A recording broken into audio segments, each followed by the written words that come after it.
میخوام پر بسته های کاندوم بود. این با چند نفر دیگه این کارو کردن؟ دقیقاً، چون به شدت حرفه‌ای بودن. من میگم پر. بعد من فقط صداها تو سرم بود، کتک خوردنایی که بهم وارد میشد، هی این عین کتلت این وارد کنن اون وارد کنن، تو گوشت بزنن، حرفایی که در شأن شخصیتت نیست بهت بزنن، و اون زنونگی که درونه تر رو واقعا ازت بگیرن.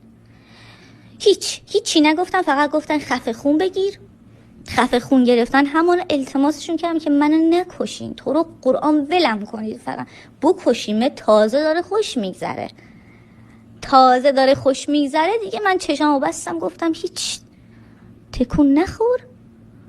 موقعی هم که بهوش اومدم پشت متروی آزادگان بود. من اصلا نفهمیدم اینا چجوری منو بیهوش کردن.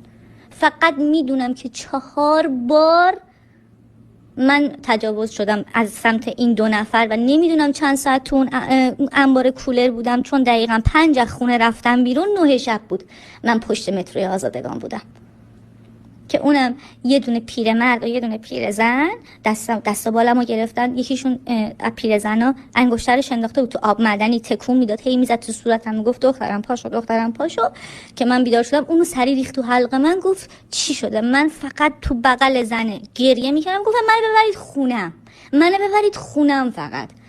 که تاکسی زرد داشت پیرمرد، زنم بنده خدا شاهد، یعنی هر جا هست انشالله خیر ببینه.